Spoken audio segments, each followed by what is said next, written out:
close till I get up. Time is barely on our side. I don't wanna waste what's left. The storms we chase are leading us, and love is all we'll ever trust. Yeah, no, I don't wanna waste what's left. Hey guys, today on the podcast we got Liam Wright. He's currently playing for the Queensland Reds and he's the captain. He's also played for the Australian Wallabies. I hope you guys enjoy the podcast. What did you want to be when you were growing up? Mate, probably a footy player, quite frankly. I was, both my parents love rugby union, and I've played it since I was 5. So it's always something I imagined myself doing. It wasn't like a career path as much, more than a dream, but it's worked out pretty good so far, so I'm enjoying it. Yeah. How would your oldest friend describe you? My oldest friend, trustworthy, I'd say. Always down to help them out, and quite loyal, I think is a good word. Yeah. What are you most proud of in general life and footy? Something I'm pretty proud of is being able to, my parents and sister live in Sydney, so I've been up on my own in Brisbane since I was about 14, but did a few years of boarding school and then carried on here. So I'm pretty proud of just generally being able to live up here on my own, being self-sufficient, making my own way, and just living on my own a bit. Yeah. What's your most proudest moment in rugby? I think being named captain this year was something I'm really proud of. It's a huge honour, especially in Queensland with a pretty strong rugby history, and it just means a lot knowing that the guys you're playing with back you pretty hard and trust you to do the job and look out for them. Yeah. How do you handle hard times? Hard times, we've had a few of them, like this is a pretty hard time, and it's I do that more by just having a really good base around me. I've got a lot of good friends that keep me motivated and keep me down to earth, and ensure I'm going on the right track. My parents are always real helpful with that, just making sure I never give up and just keep pushing and making small goals along the way. So I think it's good having a good network of people around you can really help. Yeah. Was it hard moving from South Africa? Yeah, it was sort of. I was only 6 or 7, so it was. You just do what your parents tell you at that age, and so it was a bit weird considering all our family was over there. So we knew no one over here, so I was starting completely fresh. But yeah, it's worked out really cool and love it over here in Australia. Yeah. One of my friends wanted to ask you, how do you get so good mullets? Okay, it's taken a few months. Keep shaving the sides and leave the back. Just don't touch it. What was it like playing in the Barbarians game for Australia a couple of years ago? Yeah, that was hectic. It was really, really unexpected. I was just playing NRC at the time. I wasn't signed with the Reds or anything. And I'd done a bit of training with the Reds top squad, but not much. So I was pretty much just an under-20s player still, who's playing a bit of NRC. And then I got a message from Checker, like an email saying I was selected in that squad. Wasn't expecting to play either, just sort of went down, was a bit freaked out, just trying to learn some stuff off the guys. And then Rory Arnold went out in the captain's run. He hurt his knee, and so I got pulled onto the bench, and I didn't imagine it happening because playing Wallabies before you play Super Rugby, it's a bit weird and not exactly how it's meant to go. So it was an awesome experience, and I got 18 minutes that day, and loved it. Yeah.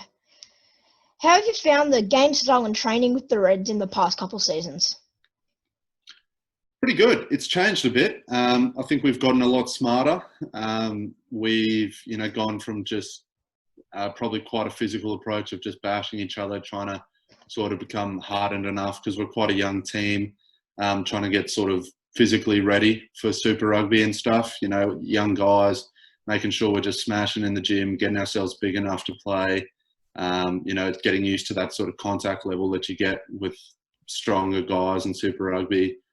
And then so over this last year and a half, especially this year, we've been able to move a lot more towards our structures, working on our attack and defence.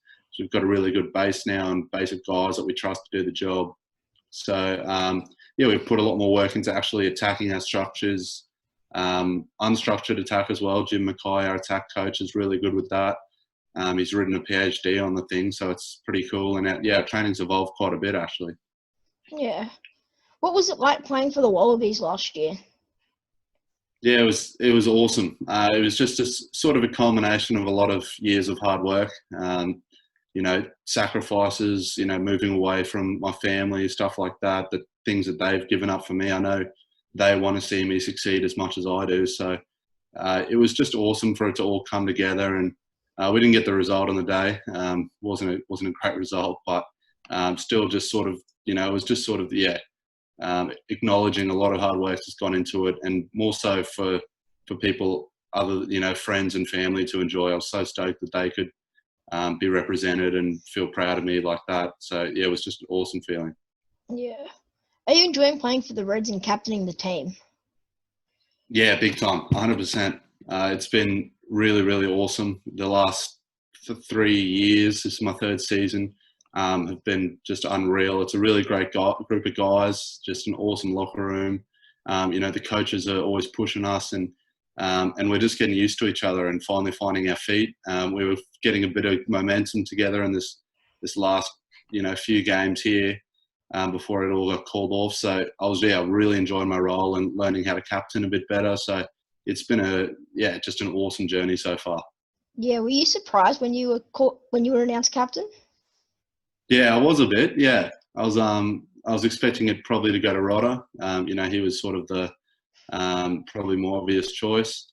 But we went through a pretty hectic process, I guess, to choose it. And obviously I've worked with Thorny and captained under him a few times for NRC and under 20s. So he trusted me to get the job done. And it was a bit of a surprise, but I was really proud of it and just trying to do the best I can. Yeah. How are you keeping yourself busy and fit during this time at the moment with the coronavirus? Yeah, I'm training with my roommates a lot. We've got a little home gym in the garage. We're calling it isolation, just getting big in there. So doing that, going down to East still and getting our training in, running there about 3-4 times a week. So making sure not losing too much of that. It's just doing a bit of that, like lots of fitness training and skills training with the boys. I live with 4 guys, so in my household there's always someone to throw a footy around with and do that. I'm doing a bit of study as well. I'm back at uni doing a master's degree, so in business.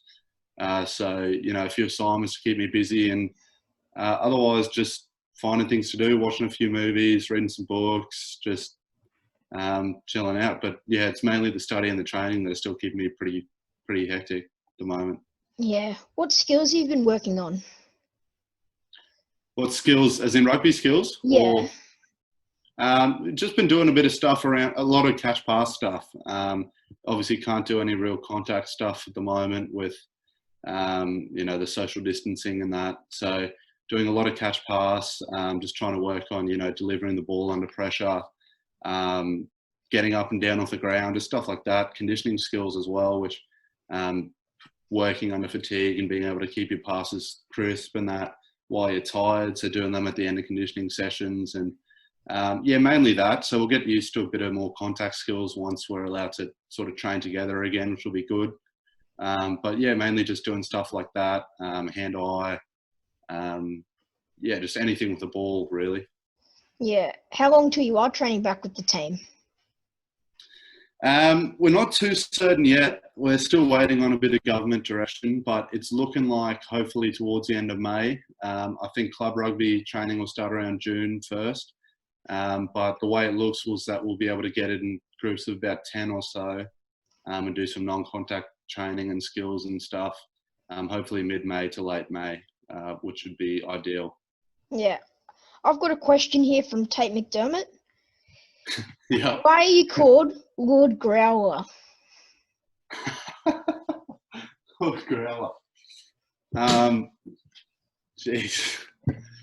That's a tough one, Tatey. I don't really know, to be honest. There was just like a group of us in the Reds that it sort of came from Bobby Tuttle a few years ago, Angus Fowler as well. And yeah, it was just a group called the Growlers. And yeah, I don't know. I think when I do exercise and stuff, I sometimes yell and let out a growl and that. And so got Lord Growler from Tatey. Yeah, I know Bobby listens to this. So Yeah? you probably could have come up with a better one there, Bobby. Who's the worst teammate to room with through your career and why? Oh, Angus Scott Young, without a doubt. He's a grub. He makes you try and clean up for himself. He never keeps his stuff on just one side of the room. He's always studying as well, so he's never any fun to talk to. He's a bit of a nerd, Scotty. So good guy, but terrible roommate. Yeah. What's the thing you're looking most forward to being able to captain the Reds? Hopefully to lift a championship one day. I think that's definitely within reach of this group. We're finally coming strong together, getting our attack and defence a bit crisper and putting on some good results on the field. So with a bit more time, we'll get those results into W's because we're putting good groundwork in. We're just not quite getting the turnover yet. So once we turn those into W's, I think we'll start making playoffs in the next, or hopefully it was aimed to be this season, but we'll see what happens with that. And then, it'd be awesome to captain a team to a championship. Yeah. What's the best word that can describe you right now? Right now, Yeah. a little bit bored. Looking forward to getting back with the boys. Doing some more training and stuff. So yeah. Otherwise, I'm getting a little bit bored at the moment, but yeah, I'm sure everyone is though. To be fair, Definitely. Sorry. What advice would you give a 12-year-old today?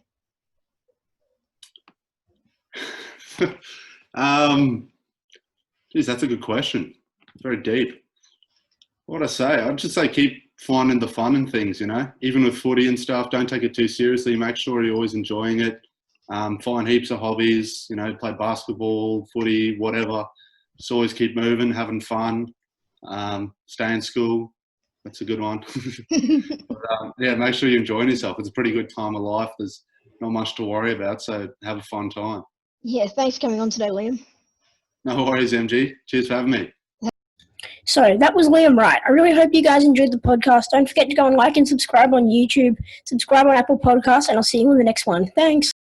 They do have a timeout. Decide not to use it. Curry, way downtown.